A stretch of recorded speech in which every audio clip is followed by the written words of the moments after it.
Good afternoon or good morning, everyone, depending on where you're zooming in with us today.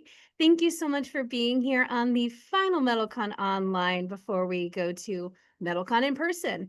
This year, METALCON will be in Las Vegas, Nevada from October 21st through October 23rd later this year. Next month. Can you believe that? It's crazy.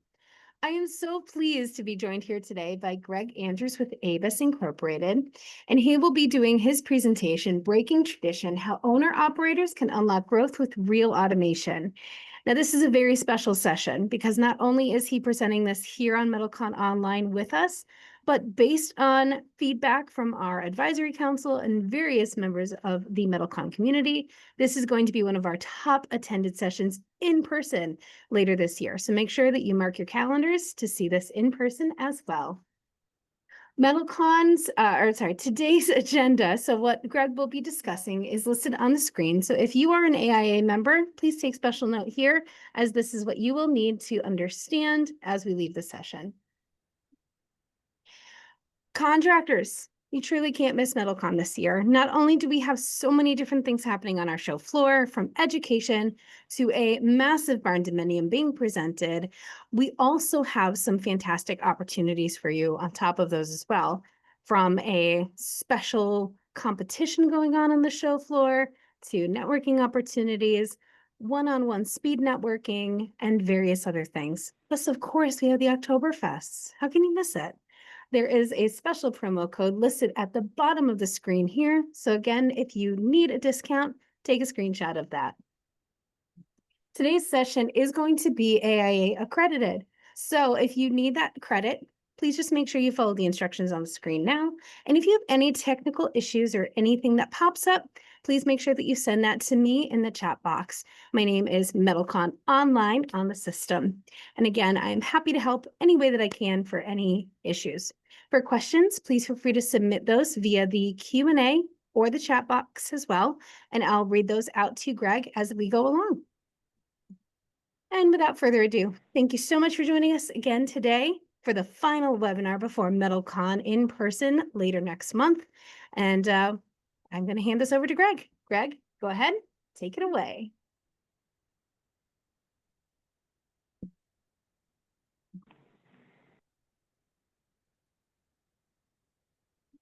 Perfect. All right, guys. Well, welcome everybody. Thank you for taking the time to join us today. So 12 years ago, I was standing in a metal building manufacturing shop in northern Louisiana, and we were kicking off a new implementation. So doing our first walkthrough, meeting with all of the department heads, meeting with all the team leads, and asking them the questions like, what are your biggest headaches? What are some of the things that make your day easier, and what is one of the goals that you're getting out of a project like this? We were doing a full ERP implementation at the time, and while I was meeting with Philip, who was the head of the trim shop, he said, "My goal is to retire," which is the first time I've ever heard that. But where that came from is there was one PDF, a pre-printed PDF that had on the top of it Philip's trim schedule, and every day he came in and filled that out. And what we came to discover is he had already retired twice. He had already left and said, "Hey, it's time for me to go fishing with my grandkids. It's time for me to do other things. I'm ready to retire." And every time he left, that process broke down.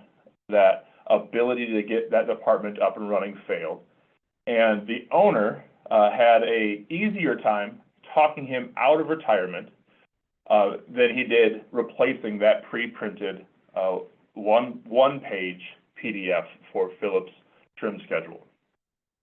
And so that's what we're really going to kind of dive into there, is where people are going along great, they have a process in place, then all of a sudden something cracks and that process stops dead in the water, and then you have to pull people out of retirement. Okay. So what we're going to go through today is on the screen here, a little bit of an outline and some stories around the way that we get from where we're at today into making progress in the future towards automation. First thing, my name is Greg Andrews. and been in this industry for over 14 years, leading project implementations from every part of the business, being down in the weeds and then up to leading the projects themselves. And now I'm over a little bit on the sales side, but I also help do I'm on the roadmap team for our solution. So we're always looking at adapting new technologies and continuing to improve the business automation tools internally, as well as what we see in the wild for this industry. So the goal for today is to help you see the current state of your business needs and the low-hanging fruit that you can pick and to pick for automation, and to be a smarter buyer when it's time to come to some of those bigger automation tools. And there's a lot of great tools out there. They all have three-letter acronyms for some reason. So whatever your business needs, whether it's a full ERP, MRP, CRM, just viewing some of the data you have on KPIs, all of those things are options for this. We're going to kind of just dabble into what some of those look like, as well as some other, like I mentioned, kind of lower hanging fruit that allows us to make real changes right away. But as I want to get into that, the first thing we're going to do is just define automation. And it kind of seems a little bit redundant to bring up definitions of automation to start off this presentation. But the reason we have to is, along with industries like ours that are out there actually producing products, working with their customers to get materials made, materials delivered, etc., there is a $17 billion industry that is just around helping companies in the business process automation. So those $17 billion that they're making from customers to improve their automation solution are throwing out tons of marketing dollars, and they're using all these buzzwords like real automation, quick growth, 100% increases, buzzword X, buzzword Y, buzzword Z, right? Like, they're pumping all that in us, and then all of a sudden, everything that we know, or what we, even as a small leadership team, may think is automation, we could all be starting on a different place. So I wanted to pull these up and just see even the differences between the two dictionaries, right? The top one there says the use of machines and computers that can operate without human control. And then the bottom one is a technique for making an apparatus or a product, process, or a system operate automatically. So even in that definition, we're getting a little bit different responses. And then, of course, as everybody in our company starts to go through and say, how do I interpret automation? Now, all of a sudden, we may not be operating towards the same goal as a team. And that's really what we want to make sure before we start anything, that we really kind of ground that and make sure we're all on the same page. So what does it mean for you as an owner-operator, as somebody involved in this industry, as somebody who is looking to add more solutions into their company that actually make a real impact? Okay. And so we'll take it a step further through some examples up here for what of those might be, where they could live, but really automation is to support the people you have, right? We're not just going to jump directly into all these tools and that will eliminate the need for our workforce. It's going to be tools that are in addition to it, right? And kind of in that same aspect, it's not just robots, or it's not just buying the tools that were mentioned before, everything with an acronym. It's this little bit, even to my demise, if you just go out and buy something, it's not going to immediately be the solution, right? So I love to go buy new golf clubs. Doesn't make me a better golfer. I wish it did. It would be a lot easier to enjoy stuff that way. Okay. But what does automation mean? Let's just start with a quick automation example.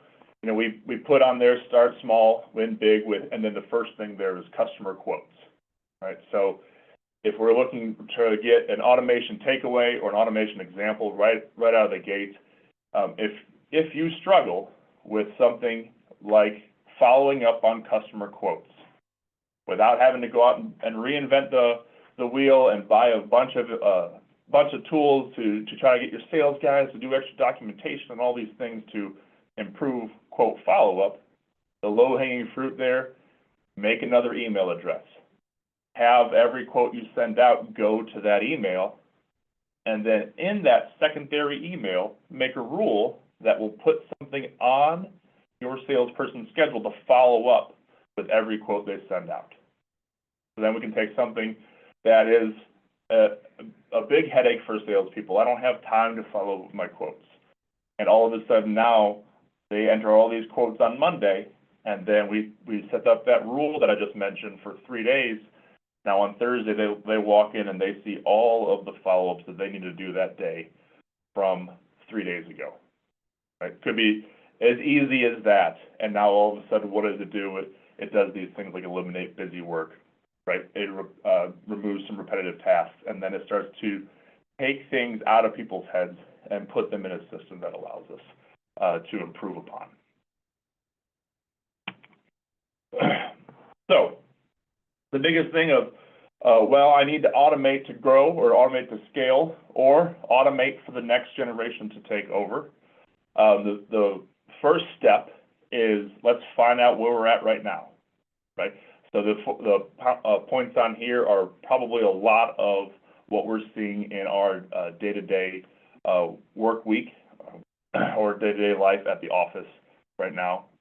And so the step one is just the $95 car diagnostic test that every mechanic wants to charge you, right? We don't know exactly what we need to do, but we want to make sure that we cover all of our bases before we start unpacking it and leading towards anything for a change in automation world, right? So when we're walking into a company, we see a lot of companies that have done a great job of being built on hard work, right? And then that hard work comes along with that experience. And what we've found is that experience means that we're handling all these things manually, right? So hard work and a great team is a team that will always cover all the gaps. But those gaps are incredibly hard to replace or continue to cover if anything changes, right? And one of the great ways we have to kind of identifying, or going back to that diagnostic test, identifying where a big gap may be, or where we've gotten to a certain point where we're relying on something that's manual that couldn't be automated, or we don't just really know how to comprehend what the automated step would look like for that, is when somebody in your company says, hey, I'm going on vacation, right? Or even we're going to METALCON, right? So if there's going to be X number of people that head out to Vegas for METALCON on Monday and then don't get back till Thursday or Friday, and the rest of the team starts to feel nervous about that, that's where we really want to pin down and say, okay, what in their life, what in their decision-making process can we start to automate to pull that out of their heads and into a system or into an automated solution. Okay. And so another example for that is we had a customer and their shipping manager went on a Harley motorcycle trip every year. There's a week-long ride on his bike. They were in a place where he always went across and back over the Rockies every year. And the owner knew exactly when he left. He knew exactly when he was supposed to get back, and made sure that nobody else took vacation that week, right? Because without him in that chair doing his shipping manager responsibilities, everyone else had to be on their A game.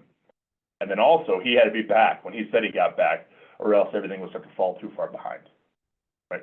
So as you look towards automation, how do we say, what are you doing behind this screen that allows you to get through all of those processes? And then what can we take and put into a system that allows that to happen, right? And then kind of full circle on that initial story we talked about, when we went live with that customer, that metal building manufacturer in Louisiana, Philip retired the day before we went live. So he didn't have to walk into it. And so then the automated solution, we never had to call him back and say, hey, what about this scenario? What about this example? Right? And that wasn't an overnight thing. It wasn't, hey, we got the PDF one day, we sat with him one day, and then it was automated the next day. Right? And the same thing with the shipping manager. We didn't see, okay, we sat with you one day, now everything's automated the next day. Right? Unfortunately, automation, getting on the path of automation is just like a diet. Just because we eat chicken breast and a salad tonight, that doesn't mean we're free and clear and everything's going to be kind of that silver bullet towards automation. It's going to be when we're looking at all these things, what's been stuck in the manual processes, what is in that tribal knowledge that's in your heads that is covering those gaps. And that's when we really know that automation is got to be the priority and the focus in your company and in your processes and across the business.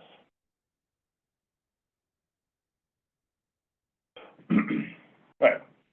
So we've identified what automation is. We can say, well, when have we hit the ceiling of manual processes, and now we know where we're going to be headed towards automation. Okay, and then we say, well, there's a little bit of fear around that, right?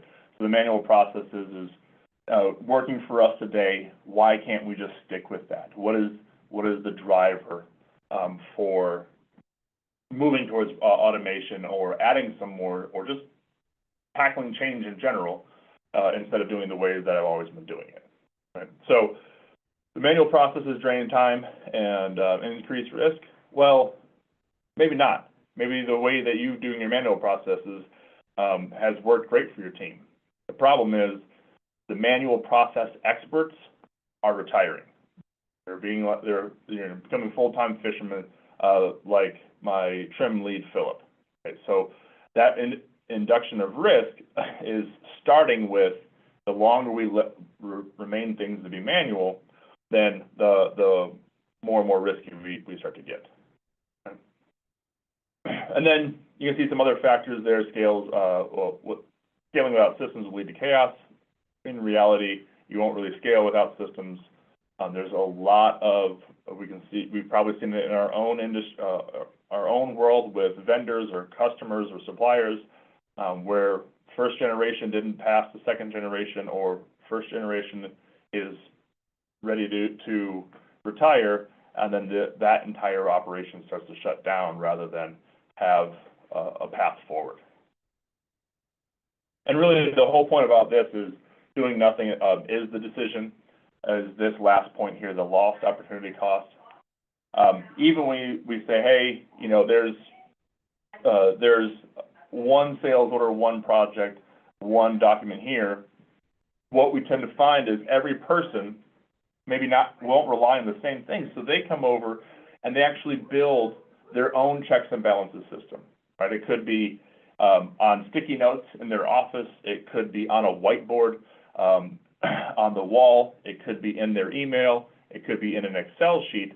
But as they take the time to come over here and build something out that is a tool just for them, again, we go back to that tribal knowledge idea that I have this information that I'm going to monitor, and now my source of truth is coming over here.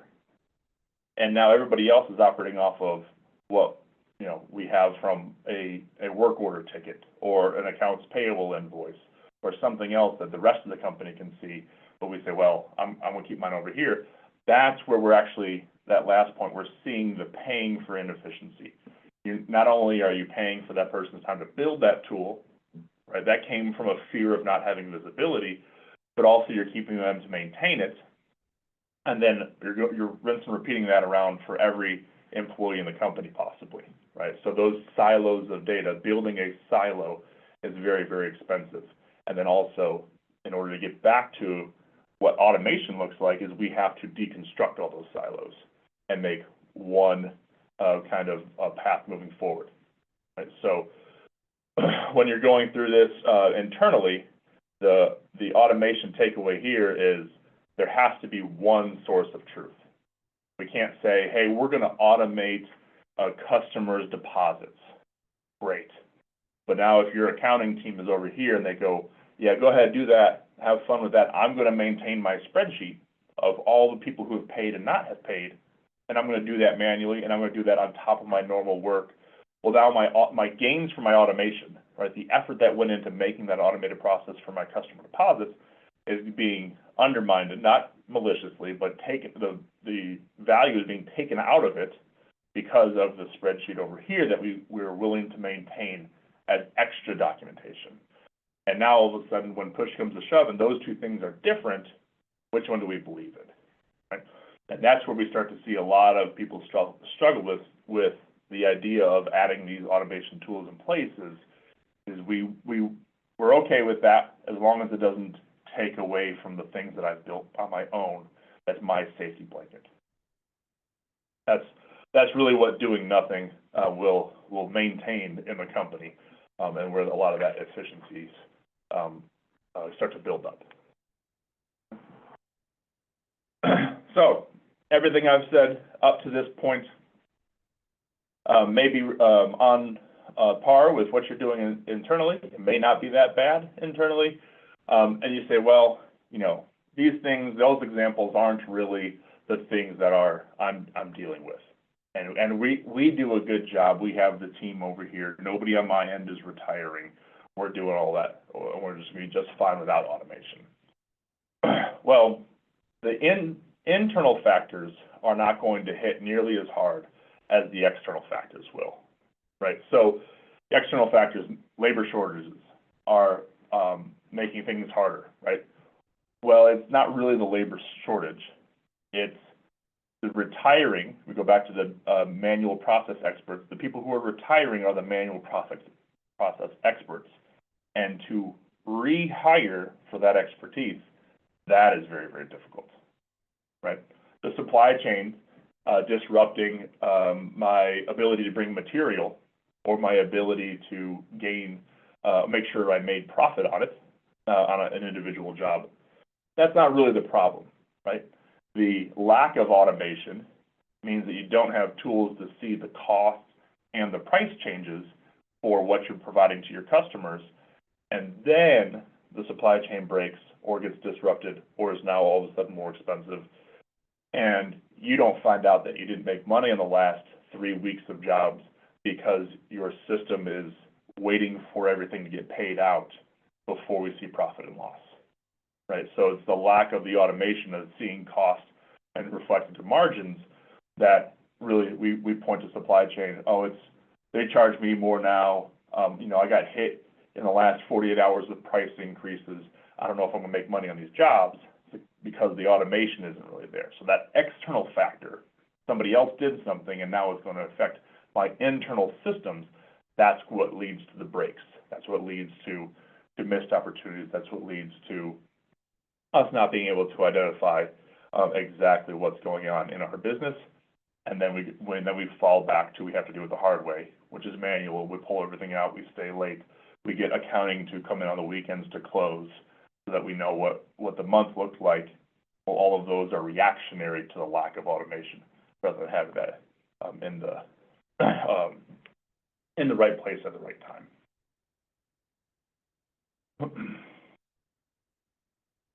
Okay.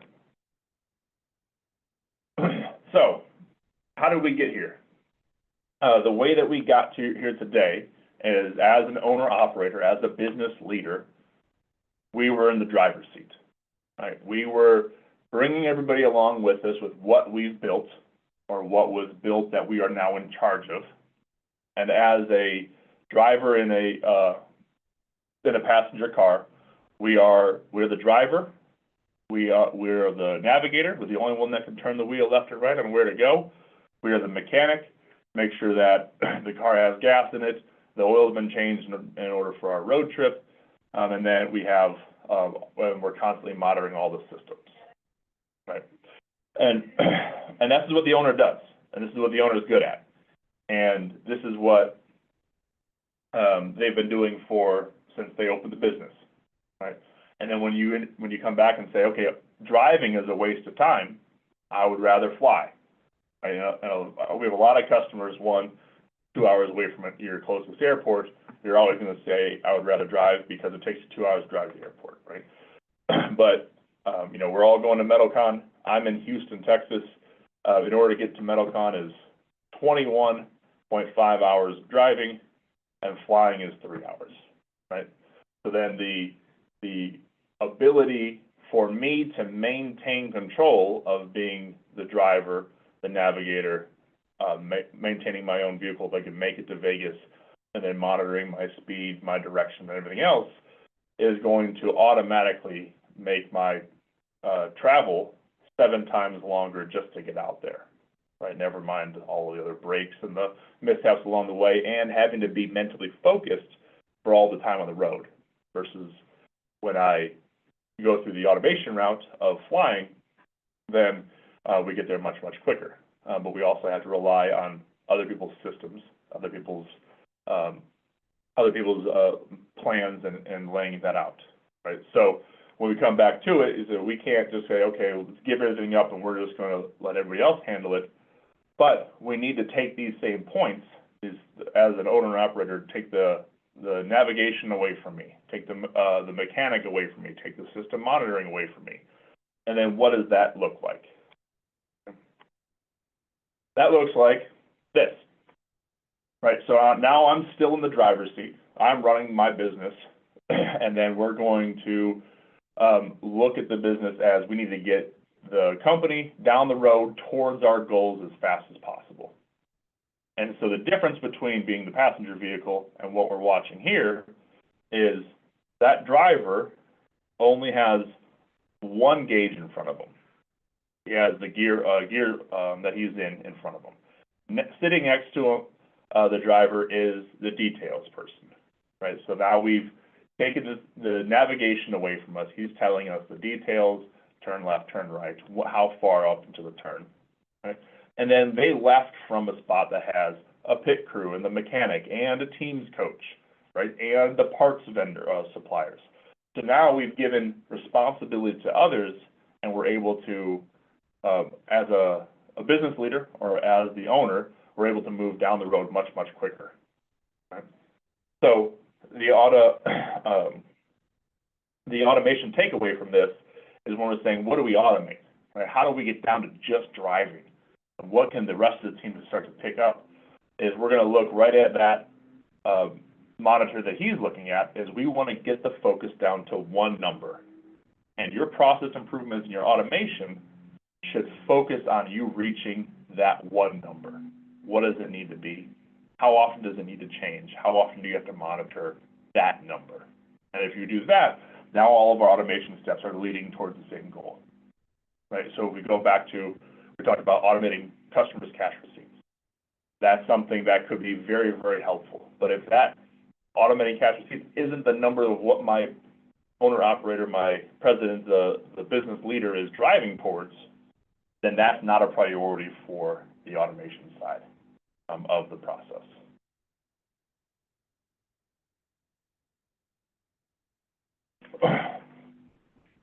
Okay. So we're, again, this is built for METALCON. So going to METALCON, we're going to see a lot of awesome innovations in the shop itself, right? So if we go out and buy new robots, it could be helpful, but really what we want to lay out is how does that actually apply to us? If we buy a new robot, set it up, and then we find out that was not really the point of our pain, now we have another expense, probably another recurring payment, and then we have not as much ROI as we thought, because the robot really wasn't the problem, or the process the robot is improving wasn't really the biggest problem. So what is the automation that we should be looking towards is removing the busy work, right? So the lowest hanging fruit from automation solutions and from being able to grow is to take the busy work out of your day. And so we've already talked about the quotes examples, so now we have a job tracking example. right? And the job tracking is at what points in the job tracking am I making decisions, right? This could be a order today, ship today job. This could be a year-long job. But at what points do I need to make decisions for that as the owner, maybe as the project manager, as the purchasing team, as the shop floor team? And if we can go and say, okay, I now have identified the points to it, does your current process have all that information from the process itself, not from you typing it back in or keeping a separate list or building a separate silo for those points, but does your process for those decision-making points in your job already come from the way that we communicate that job's progress throughout the company? If not, then obviously that's where the automation has to start. If we look at that and we have 5 decision-making points for a project, from the time we're aware of it to the time it's complete, but we're recording 10 or 12 different spots in that job. Now, it doesn't even need to be automation. It can just be reduction of the busy work, right? So now we can take some of those out. If we're tracking it and nobody's making a decision with what we're tracking, why is it something that we are wasting our time taking on each and every time we're doing this? But one of the biggest points there is the automation is to free people up and not to babysit the data, right? So the babysitting the data is coming from where we have double checks in place for every single time where I'm not actually doing anything with my double check. I have to double check because there might be something wrong with it, right? So now I have people who are, they're repeating inventory usage, and they're double checking that, and 19 out of 20 times it's right, but they have to check all 20 of them to find the one that's wrong, right? That is a manual process that immediately needs automation, because now we're reducing that person's task by 95%, right? We need to introduce a process that catches the 5% that was wrong, but we want to free up that individual employee's time to get back from all of that they were going through over and over and over again. So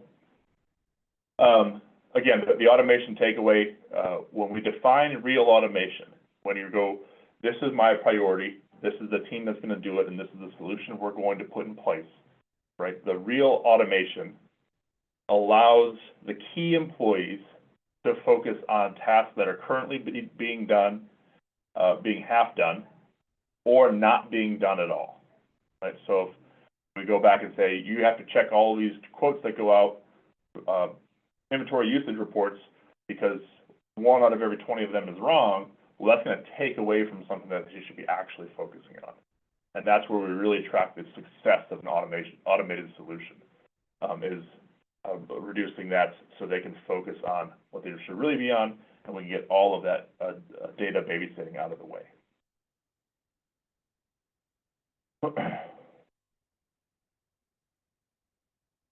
Okay, so what does it look like for our team?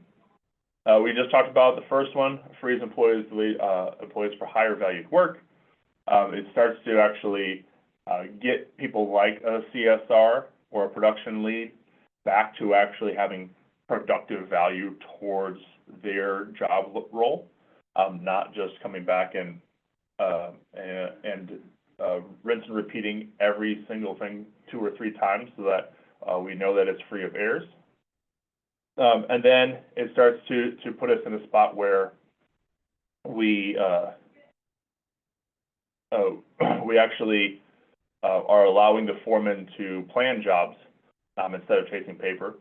And real world example for this is we have all of these double checks in place today, and the way that we understand that those are not automation is we are recording and reactively tracking the problem.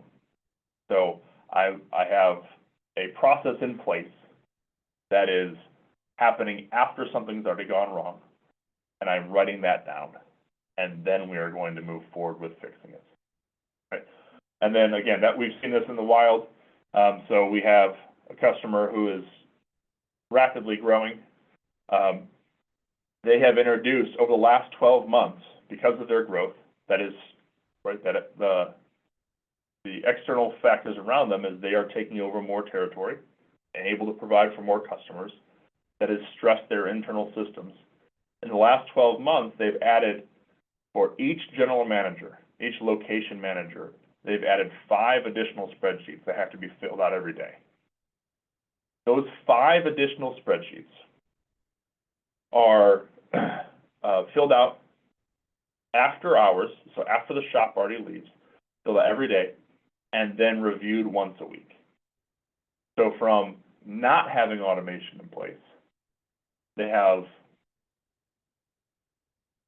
4 general managers. So 4 general managers, there's 20 spreadsheets. 20 spreadsheets a day are being filled out, and then they're reviewing them once a week. That's 100 spreadsheets that somebody is going to compile, and then they're going to all talk about what went wrong the last week. And that is taking all their focus and energy away from how to make this week better, right? Because we have all of this effort going into that way. So one quick thing to do that is when we put in that information into a system that works for the team, and we talked about this first point here, cutting down the admin clutter, that turned into 3 text messages that were automatically sent at the end of the day. So now a system was put in place that stopped them from having to manually fill out spreadsheets, stopped somebody from having to compile those spreadsheets, stopped us from having to meet on it. And now the automated solution sent 3 text messages, right? Not AI, not having to buy these big fancy systems. A system is sent text messages out, 3 text messages every night after hours at 6 p.m. And it gave all that time back to all of those individuals who were part of the highest paid part of the leadership team. And now they have that much more productivity to go towards, again, back to the racing video, towards, how do we get down the road faster, right? And then the last thing, maybe it's not the managers that are doing it. Maybe it's each and every employee, whether it be labor tracking for jobs or providing the customer information, then writing down that they provided customer information.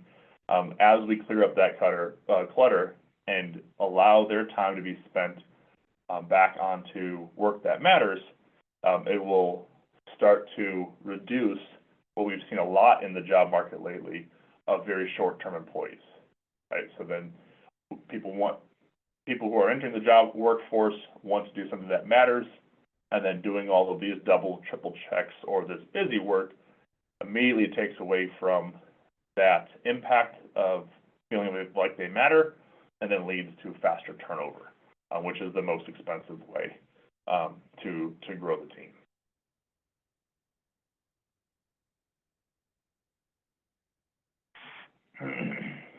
Okay, so we've gone through and said we've identified what we want to start to work on.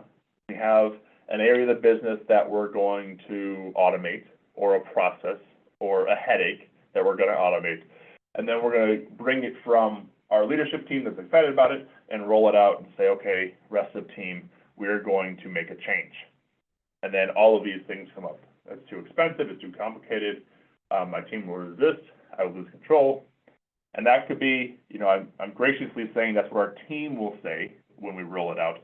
These could be things that you've said to solutions in the past. We can,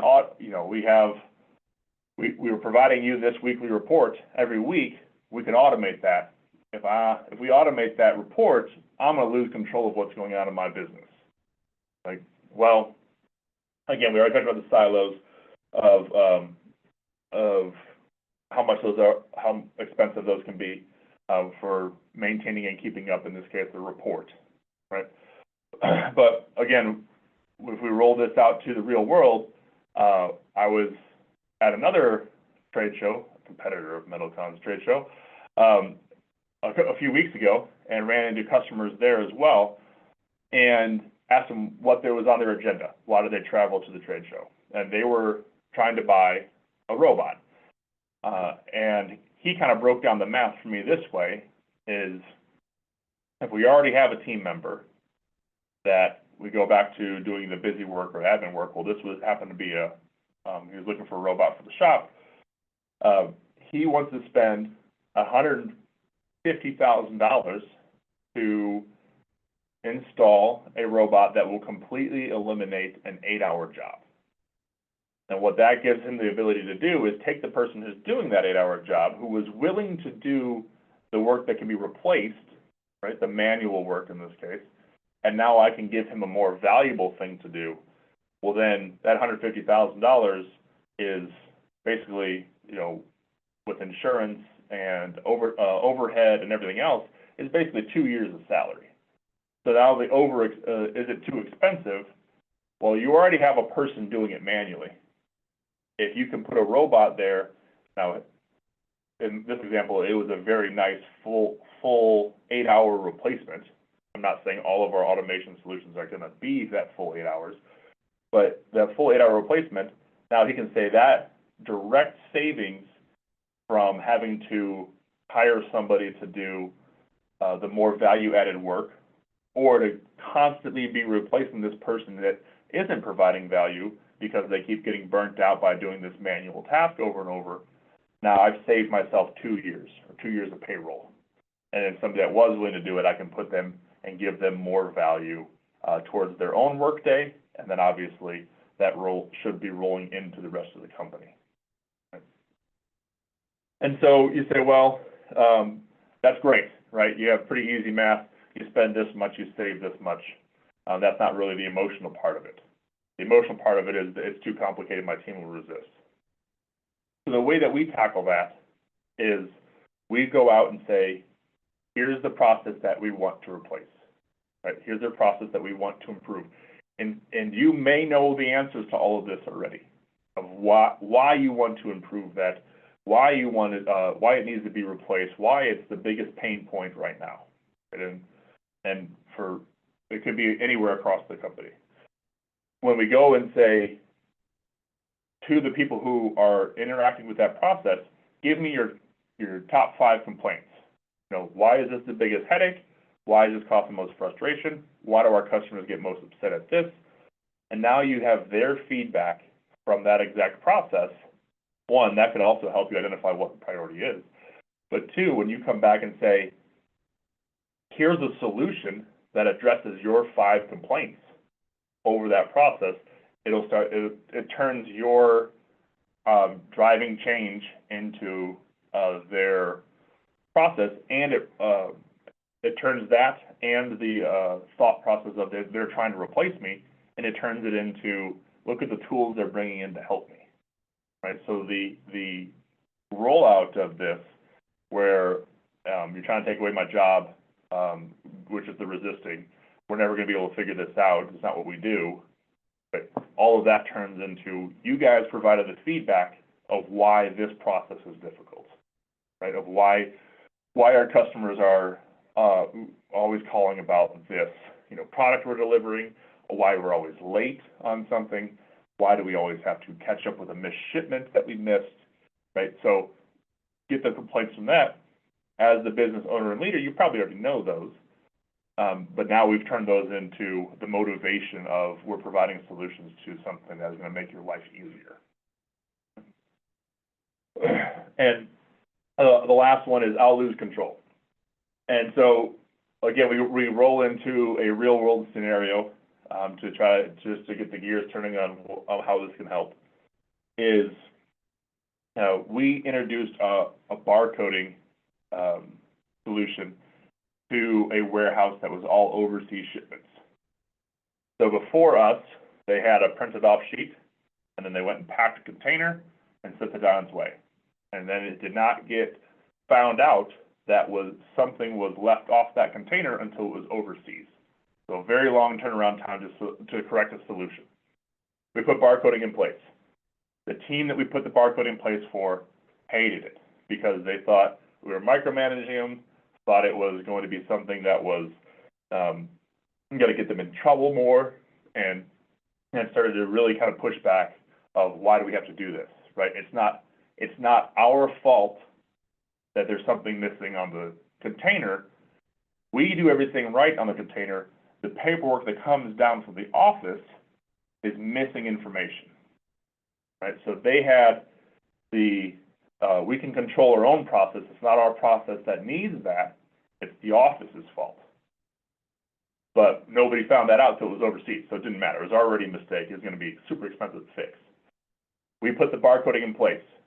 It gave the clarity to the office that it was indisputable that it was missing off the paperwork.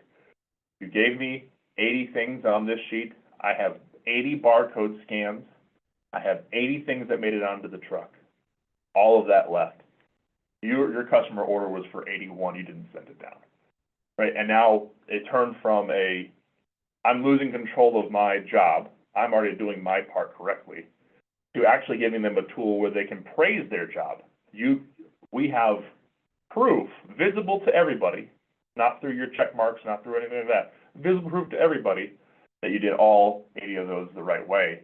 And now we go back to salesperson or project manager X and say, how did we miss a piece from the office to the shop, and where did that come from? Now, why is your process costing me all these dollars in hot shots?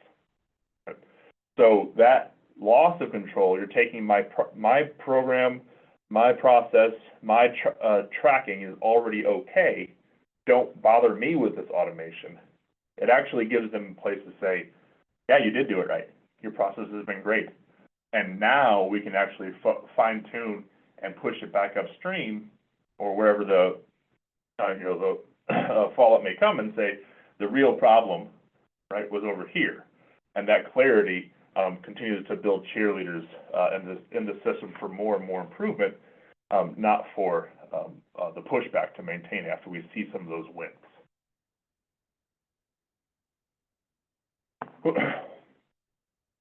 Okay, so now we've thrown some examples in there. We've overcome some adversity. We've kind of already identified it, and then we say, how do we turn this into a scaling solution? Right? And the word that is on the screen that's used, ironically, a lot of these are car references, but automation is the execution engine. Engines do not work without routine maintenance. This is kind of not, as a salad example or the diet example, this is not a one and done thing. This is going to be set out time and routine time to go through your processes over and over. Right? And so we say, well, the first one here is strategic vision. We don't have a strategic vision, right? We just want to provide for our customers the best we can.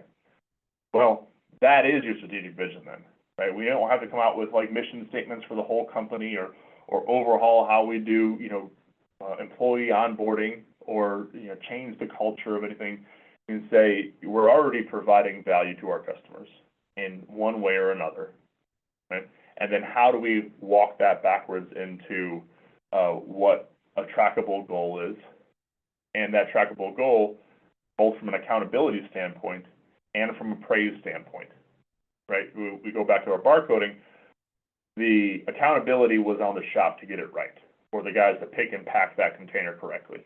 And they did that. And they wanted to have that accountability. But then that once we put in a system that showed off and was able to praise them for their accuracy, then we could go fix the real problem of business was we spend way too much money on hot shots. So the automation is identifying the priority of what to automate and making sure that when we're rolling that out, that's the only way that it's tracked. Right? So it's using everybody that's going to be involved in that process is using that around their process. Okay, so we mentioned the general managers that have 5 spreadsheets to fill out. The same thing we've seen for project management. So the project management meetings are on Wednesday. We've seen customers who, without an automation solution, they've done a lot of this stuff, right? They had accountability on a per team basis, and they needed to do their forecasting. So when they got to their forecasting, they got on a Wednesday project management meeting. In order to make that meeting happen, every team member was given a spreadsheet, a copy of the one they went over in the meeting for that week. And then they would go and make their adjustments throughout the week to their own individual spreadsheet. And then on Tuesday, they would send all of that to one person, and he would spend all of Tuesday afternoon turning that back into one unified spreadsheet, and they would go back over on Thursday, right? So they were able to do accountability. They were able to forecast their projects. They had an SOP that was going towards what you needed to do with your spreadsheet, but then none of it was connected. There was no automation in between the pieces, and now all of a sudden you were left with each individual person having to do their own monitoring, and then all of that duplication of work when you came back to Tuesday afternoon and took an entire resource this afternoon to compile it. That's where we really start to lose that automation, and then we're back to relying on manual systems. We're back to relying on tribal knowledge. We're back to relying on manual expertise of how to do their jobs. So engines don't run without maintenance, right? We have to do this more than once. But then the automation takeaway for this is when I read my own handwriting here. One routine automation meeting that is providing real solutions, right? So actually eliminating people's busy work and getting towards those real in-process improvements. That automation effort of adding the one automation meeting to your leadership's schedule should eliminate 3 to 5 additional meetings from across the company every week. And that's how we start to track your ROI of a guy's telling me to add more meetings to our week, right? Well, if you add this one, the idea is within X number of months, we should start to replace all of these other meetings that are redundant or are being eliminated because we've gotten to that automation state for those individual processes.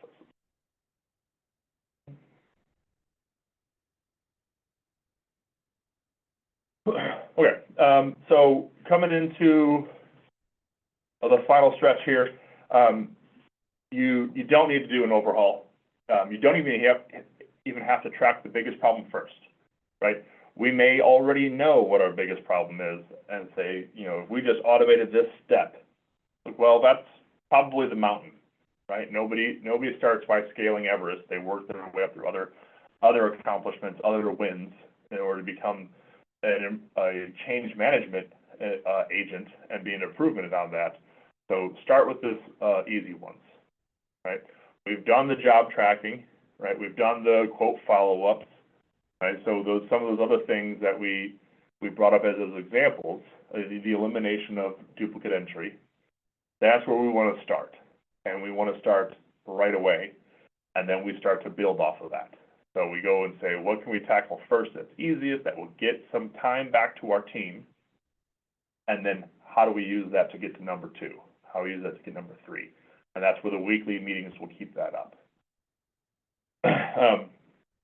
So that the routine will create trust by meeting often, it not being a one and done shop.